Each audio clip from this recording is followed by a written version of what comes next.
प्राचीन काल की बात है। राजा विश्वामित्र युद्ध में हारकर तपस्वी विश्वामित्र बन चुके थे। उनकी तपस्या उग्र से उग्र होती जा रही थी, लेकिन वे पहले एक राजा थे, इसीलिए देवराज इंद्र के मन में संशय हुआ। राजा विश्वामित्र तपस्या करके यह मेरा पद तो नहीं पाना चाहते हैं। इसीलिए देवराज इंद्र ने अपनी अप्सरा मेनका को विश्वामित्र की तपस्या भंग करने के लिए भेजा।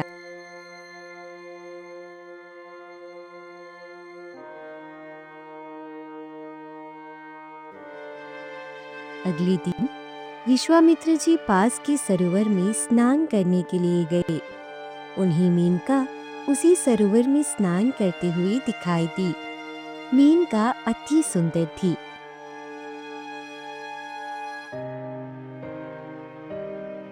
सुंदरी, तुम कौन हो और ये घने जंगल में कैसे पहुंची?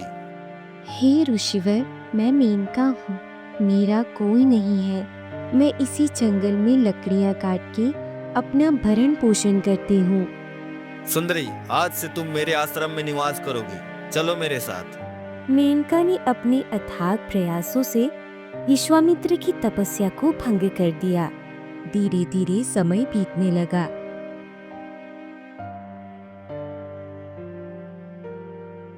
जब मेनका के गर्भ में एक भ्रूण का आगमन हुआ तो महर्षि विश्वामित्र को अपनी तपस्या की चिंता सताने लगी और वे गर्भवती मेनका को छोड़कर तपस्या करने चले गए।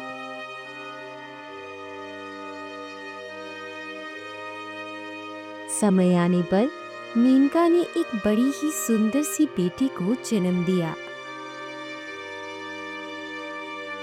लेकिन वे उस नवजात को लेकर स्वर्ग नहीं जा सकती थी और उनका स्वर्ग जाना भी अति आवश्यक था। इसीलिए मेनका ने अपनी बेटी को कर्म ऋषि के आश्रम में छोड़कर स्वर्ग जाने के लिए प्रस्थान किया। बात आ गई जब कण्व ऋषि ने उस लड़की की रोने की आवाज सुनी और वहां पर आए तो उसी समय शकुंतल नाम के पक्षी उस लड़की की रक्षा कर रहे थे और इसीलिए कण्व ऋषि ने उस लड़की का नाम रखा शकुंतला। शकुंतला ऋषि कर्म के आश्रम में उनके शिष्यों और उनकी बहन गौतमी के साथ रहने लगी।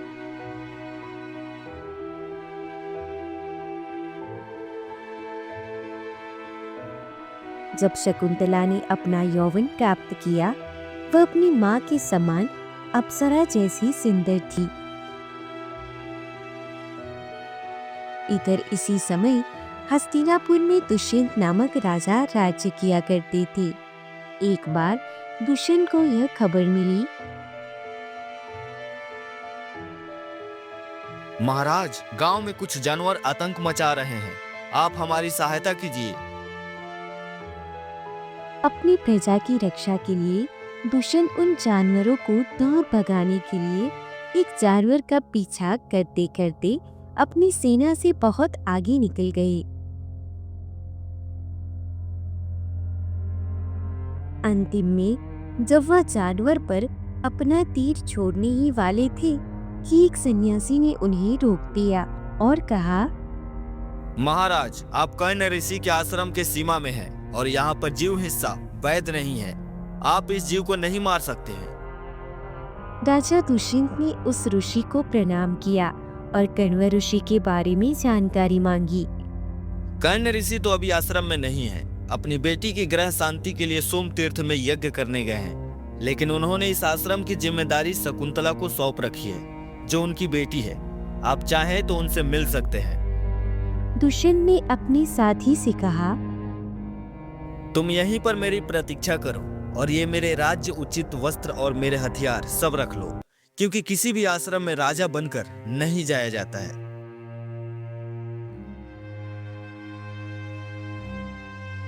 इस प्रकार दुष्यंत एक साधारण मनुष्य की भांति उस आश्रम में शकुंतला से मिलने के लिए चला गया। दुष्यंत आश्रम की तरफ बढ़ते चले जा रहे थे। रास्ते में उनके कानों में कुछ स्त्रियों के खिलखिलाने की आवाज पड़ी। जब उन्होंने ध्यान दिया तो एक आवाज आ रही थी। शकुंतला, मुझे तो लगता है कि कण्व ऋषि को तुमसे अधिक ये उद्यान प्रिय है, इसीलिए तो तुम जैसी कोमल और सुंदर लड़की को इन नए वृक्षों के सिंचन में लगा रखा है। शकुंतला नाम आते ही दुष्यंत के कदम रुक गए। दुष्यंत नहीं जानते थे कि शकुंतला कितनी सुंदर है। वह शकुंतला से मिलने ही जा रहे थे, इसीलिए वे आवाज की दिशा में चल पड़े। उन तीनों लड़कियों की नजर उन पर नहीं पड़ी थी। दुष्यंत की नजर शकुंतला और उनकी दोस्त सखियों पर पड़ी। शकुंतला को देखकर दुष्यंत की आंखें विस्मय से फैल गई। उन्होंने कभी कल्पना भी नहीं की थी कि धरती पर इतना सुंदर रूप सौंदर्य हो सकता है। पहली ही नजर में दुष्यंत को शकुंतला से प्रेम हो गया। इतने में एक भंवरा आकर शकुंतला के अगल बगल मंडराने लगा। शकुंतला कितना भी हटाती, वो हटता ही नहीं था। ये भंवरा कितना सुखी है, जो निश्चित होकर शकुंतला के धरों के आसपास मंडरा रहा है, और मैं बस यहाँ बैठा हुआ देख रहा हूँ। मैं कुछ कर भी नहीं सकता हूँ। तभी शकुंतला ने अपनी सखियों से कहा, अरे सखियों, इस भंवरे को हटाओ तो मुझसे, ये तो हट ही नहीं रहा है। शकुंतला, तुम राजा दुष्यंत को क्यों नहीं पुकारती हो? दुष्यंत हमारे राजा है और उनका कर्तव्य है कि अपने सभी प्रजाजनों की रक्षा करे। हो सकता है कि इस भंवरे को हटा करके वह तुम्हारी तरफ दृष्टि दे और तुम्हारी रक्षा करे।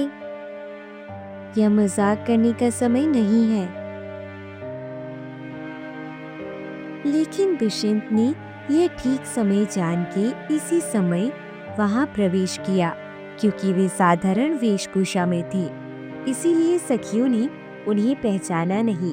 दुष्यंत ने उन तीनों से पूछा, क्या आप लोगों को किसी की सहायता की आवश्यकता है?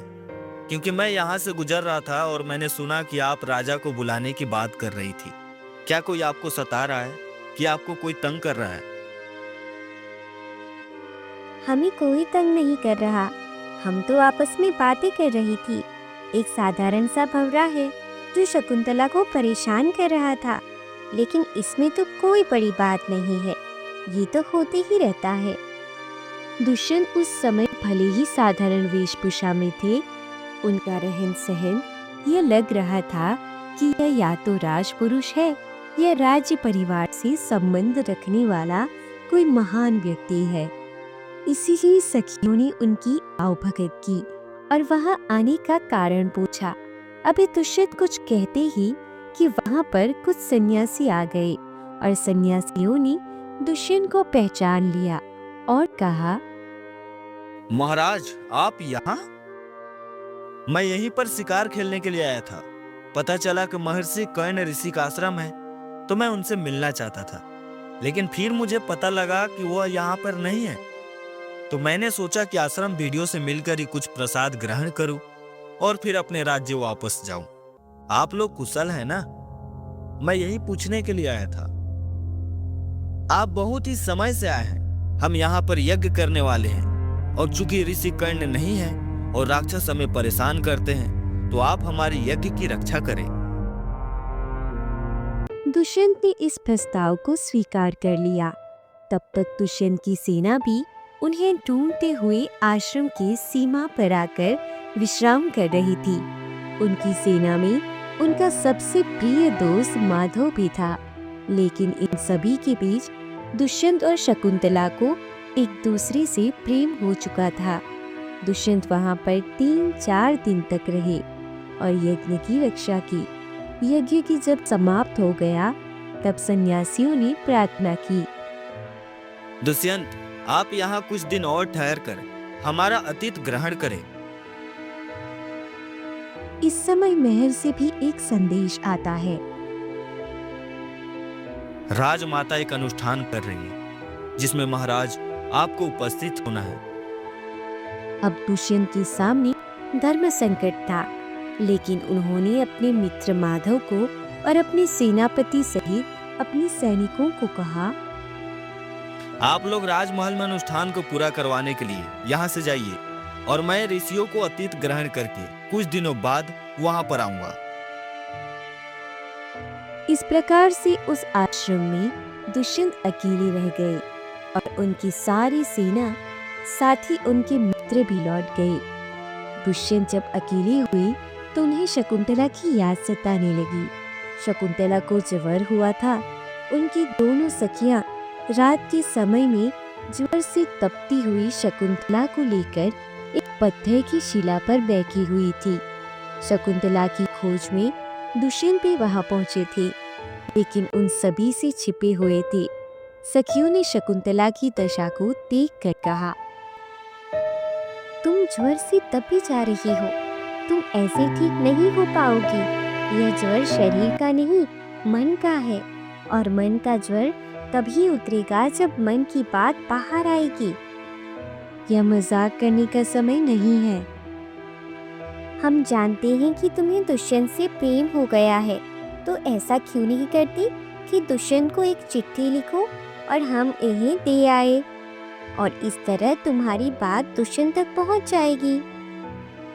शकुंतला ने अब अपना मन अपनी सखियों के सामने खोलना प्रारंभ कर दिया। उन्होंने कहा, यदि मैं प्रेम पत्र लिखती हूँ और दुष्यंत यदि इसे स्वीकार नहीं करते हैं, क्योंकि वे एक राजा है और मैं एक साधारण तपस्वी हूँ, तो फिर बड़ा संकट हो जाएगा। इस पर सखियों ने कहा, तुम अपने आप को कम मत समझो। इस पूरी दुनिया का वो कौन सा मूर्ख व्यक्ति होगा जो तुम्हारे प्रेम प्रस्ताव को ठुकराएगा। और वैसे भी इसमें बेइज्जती वाली क्या बात है। अगर प्रेम किया है तो उसे प्रदर्शित तो करना ही चाहिए। तब सखियों ने शकुंतला को कमल का पत्ता ला कर दिया और कहा, इस पर अपनी भावनाएं लिख दो और हम उन्हें दुष्यंत तक पहुंचा देंगे। दुष्यंत पत्थर की ओट में छिपे हुए यह सब कृत्य देख और सुन रहे थे। शकुंतला ने प्रेम पत्र लिखना प्रारंभ किया और प्रेम पत्र पढ़ना भी प्रारंभ किया। दुष्यंत शकुंतला के मुंह से ही वह प्रेम पत्र सुनने लगे। जैसे प्रेम पत्र समाप्त हुआ, दुष्यंत से रहा नहीं गया और वे सब के सामने प्रकट हो गए। उन्होंने कहा, शकुंतला, मैं तुम्हारे की बात सुन चुका हूँ और विश्वास करो कि मैं भी तुमसे उतना ही प्रेम करता हूँ। सखियों ने उन दोनों की एकांत की कदर करते हुए वहां से अपने आश्रम की तरफ प्रस्थान कर लिया। दोनों में प्रेम भरी बातें होने लगी। वहां पर गौतमी के आने की आहट हुई। गौतमी जानना चाहती थी कि शकुंतला की तबीयत कैसी है। वैसे में दुष्यंत को पत्थर के पीछे छिपना पड़ा। फिर गौतमी ने शकुंतला से कहा, शकुंतला, तुम इस रात में अकेली यहाँ पर क्या कर रही हो? तुम्हारी तबीयत ठीक नहीं है, आश्रम में चलो। शकुंतला को कोई जवाब नहीं सूझा और वह गौतमी के साथ आश्रम में चली गई। यह बहुत ही कम समय का विरह था, लेकिन इस विरह की सघनता इतनी ज्यादा थी कि दुष्यंत को लगा कि हम युगों युगों तक ऐसे ही विरह में तड़पते रहेंगे। यही हालत शकुंतला की भी थी।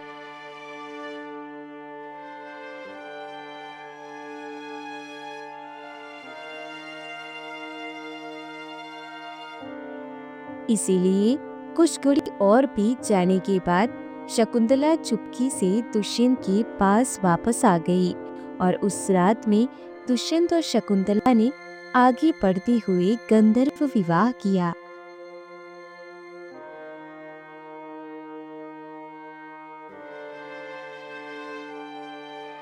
अगली सुबह दुष्यंत ने शकुंतला से वादा किया, कृषि कर्ण के आते ही राजमहल से अपनी पूरी बारात के साथ आएंगे और राजरानी बनाकर यहाँ से ले जाएंगे। शकुंतला भी बड़ी प्रसन्न हुई और दुष्यंत अपने महल वापस लौट गए। जब दुष्यंत अपनी महल वापस लौट गई तो शकुंतला उनकी याद में खोई रहने लगी। शकुंतला को दुष्यंत के अलावा कुछ सूझता ही नहीं था। इसी दौरान वहां पर एक साधु आए। साधु के आने पर शकुंतला को उनका अतिथि सत्कार करना था, लेकिन दुष्यंत की याद में डूबी हुई शकुंतला को साधु के आने का पता ही नहीं चला। साधु इस बात से क्रोधित हो गए और उन्होंने शकुंतला को श्राप देते हुए कहा, जाओ, जिस भी व्यक्ति के प्रेम में तुम मेरी अवहेलना कर रही हो वह तुम्हें एकदम से भूल जाएगा, उसे तुम याद ही नहीं रहोगी। शकुंतला ने इस श्राप को सुना भी नहीं, लेकिन उनकी दोनों सखियां प्रियंवदा और अनसुया इस श्राप को सुन रही थी। उस समय वे दोनों साधु के पास गई और उन्होंने उनसे अपने श्राप को वापस लेने के लिए कहा। साधु ने कहा, मैं अपने श्राप को वापस तो नहीं ले सकता हूँ, लेकिन इतना कर सकता हूँ कि यदि इसके पास अपने प्रेमी की कोई निशानी हो और वह अपने प्रेमी को दिखा दे तो उसके प्रेमी की याददाश्त वापस आ जाएगी। इसके बाद साधु अपनी यात्रा पर आगे चली गई। सखियां चाहती तो शकुंतला को इस श्राप के बारे में बता सकती थी, लेकिन उन्होंने सोचा, यदि श्राप के बारे में शकुंतला को बताया जाए तो वह घबरा जाएगी और ऐसे में हमारी सखी दुखी हो जाएगी। और शकुंतला के पास राजा दुष्यंत की दी हुई अंगूठी है जो शकुंतला को प्राणों से भी प्यारी है। वह उसे अपने से एक पल भी अलग नहीं करती, तो फिर यह संभव ही नहीं है कि वह अंगूठी कहीं इधर उधर होगी और दुष्यंत उसे भूल जाएंगे। अंततः जब शकुंतला दुष्यंत के पास जाएगी और अंगूठी को दिखा देगी, शकुंतला को दुष्यंत मिल जाएंगे। यही सोचकर सखियों ने इस श्राप के बारे में शकुंतला को कुछ नहीं बताया। इधर शकुंतला गर्भवती हो गई थी। शकुंतला इस बात से परेशान थी कि कण्व ऋषि को यह बात कैसे बताई जाए, लेकिन कण्व ऋषि आश्रम में आए तो एक आकाशवाणी ने उन्हें पहले ही बता दिया कि दुष्यंत और शकुंतला का गंधर्व विवाह हो चुका है। इस बात से प्रसन्न होकर ऋषि ने अपनी पुत्री से कहा, पुत्री, चाहे जी करण से भी तुम्हें तुम्हारा पति भूल चुका है, लेकिन हमारा कर्तव्य बनता है कि हम तुम्हें दुष्यंत के पास पहुंचाएं। एक बेटी का परिवार उसका ससुराल होता है और इस गर्भ के बालक को भी अपने पिता की आवश्यकता होगी। इसके बाद शकुंतला को हस्तिनापुर भेजने की तैयारी की गई। जब शकुंतला दो ऋषि कुमार और गौतमी को साथ लेकर हस्तिनापुर निकलने के लिए तैयार हुई, कण्व ऋषि की आंखों में आंसू थे। महर्षि पिता, आप क्यों रो रहे हैं? आप तो इस जग की मोह माया से परे हैं। आप तो महर्षि हैं, फिर ये रोना कैसा? मैं कुछ भी हूँ, लेकिन एक पिता हूँ, और जो पिता अपनी बेटी की विदाई पर नहीं रोता है वह चाहे कितना भी कुछ भी हो इंसान नहीं हो सकता, मनुष्य नहीं हो सकता। मनुष्यता जब तक जीवित रहेगी बेटी की विदाई पर रोती रहेगी। इतना ही नहीं, कण्व ऋषि के आश्रम के पशु पक्षी और पेड़ पौधे तक शकुंतला का विरह बर्दाश्त नहीं कर सकते थे। सभी के चेहरे पर उदासी छाई हुई थी। कण्व ऋषि के आश्रम से हस्तिनापुर की दूरी कुछ अधिक थी। रास्ते में एक दिन का पड़ाव पड़ता था।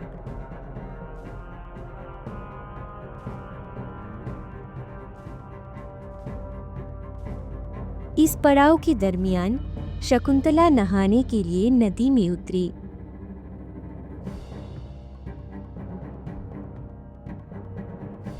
स्नान करते समय ध्यान उतर जाने से नदी में नहाते हुए वह अंगूठी नदी में गिर गई और एक मछली ने उस अंगूठी को खा लिया। शकुंतला को इसका पता भी नहीं चला और वह हस्तिनापुर के दरबार में बिना अंगूठी लिए पहुंच गई। हस्तिनापुर का दरबार लगा हुआ था। वहां पर दो ऋषि कुमार, एक युवा सगर्भा स्त्री और एक वृद्ध तपस्विनी को देख करके सभी लोगों ने रास्ता दिया और आदर सहित महाराज के सामने ले गए। महाराज ने पूछा, आप लोग की क्या मांग है? आप किस लिए यहाँ पर आए हैं? आप शायद पहचान नहीं रहे हैं, यह शकुंतला है जिसके साथ आपने गंधर्व विवाह किया था। हम चाहते हैं कि आप इसे अपनाइए और इसके होने वाले बेटे को अपना नाम दीजिए। दुष्यंत इस बात से चकित रह गए। उन्हें थोड़ा भी याद नहीं आ रहा था कि उन्होंने शकुंतला को कभी देखा भी हो। उन्होंने कहा, यह बात सही है कि मैं कर्ण ऋषि के आश्रम में गया था और मैंने वहां पर कुछ समय भी बिताया, लेकिन मैं ईश्वर की शपथ खाकर कहता हूँ कि मैं इस लड़की को नहीं जानता हूँ। यह लड़की बहुत सुंदर है, मैंने ऐसी सुंदरता कहीं नहीं देखी। अगर इसे गर्भ नहीं रहता तो मैं इसके साथ विवाह भी कर लेता, लेकिन पता नहीं यह किसका गर्व है और यह किसका पुत्र है। इस पुत्र को मैं हस्तिना का सम्राट तो नहीं बना सकता, मैं इस स्त्री को अपना नहीं सकता हूँ। शकुंतला इस बात को सुनकर एकदम जद रह गई। उन्हें साधु के श्राप के बारे में कुछ भी पता नहीं था। उन्हें तो यही लग रहा था कि दुष्यंत ने उनका उपभोग किया है और अब मन भर जाने के कारण उन्हें छोड़ दिया है। एक ऐसी लड़की जिसके गर्भ में आते ही पिता ने छोड़ दिया, जन्म देते ही माता ने छोड़ दिया, अब गर्भ में एक बच्चे को डालकर उसका पति उसे पहचान नहीं रहा था। शकुंतला इस बात से जड़ हो गई थी। शकुंतला कुछ भी बोल नहीं पाती और अपने पति दुष्यंत को धिक्कारती है। दुष्यंत ने कहा, तुम व्यर्थ ही मुझ पर आक्षेप लगा रही हो। तुम यह सिद्ध करो कि मैं तुम्हारा पति हूँ। हमारा विवाह नहीं देखा था, इसका क्या अर्थ है? उस समय तो वन देवी, दसों दिशाएं और देवता ही हमारे साक्षी थे। इतना ही नहीं, अपनी निशानी के रूप में आपने मुझे एक अंगूठी भी दी थी। क्या आपको कुछ भी याद नहीं है? जैसे ही शकुंतला ने अपने हाथ में उस अंगूठी की तरफ देखा, वो सन्न रह गई। हाथ में कोई अंगूठी नहीं थी। सभासदों ने समझा कि यह एक षड्यंत्र है। हम कर्ण ऋषि की बहुत इज्जत करते हैं, लेकिन फिर भी हम बिना किसी प्रमाण के किसी भी स्त्री और उसके होने वाले बच्चे को हस्तिनापुर का सम्राट नहीं बनाने दे सकते। तब दुष्यंत ने अपने मंत्रियों से कहा, आखिर इसका निर्णय क्या किया जाए? इस पर राज पंडित ने कहा, महाराज, हो सकता है कि किसी देवी कृपा से आप भूल रहे हो, या यह भी हो सकता है कि यह एक शारीरिक यंत्र हो, लेकिन इन सबकी जानकारी तभी लगेगी जब इस स्त्री का पुत्र पैदा होगा।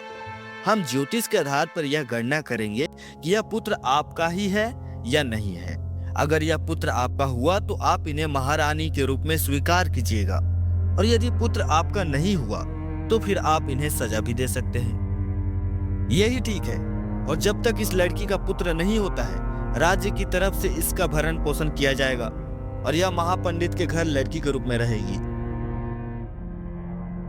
शकुंतला ने गौतमी से वापस कण्व ऋषि के आश्रम में जाने की बात कही। इस पर गौतमी ने कहा, शकुंतला, तुम्हें अपने प्रेम की परीक्षा यही रहकर देनी होगी। अगर तुम वापस चली जाओगी तो पूरा जमाना तुम्हें उल्टा कहेगा, तुम्हारा धिक्कार करेगा। और इस प्रकार गौतमी और वो दोनों सन्यासी शकुंतला को वहीं छोड़कर वापस चले गए। शकुंतला उस भरे पूरे राज्य में अकेली थी।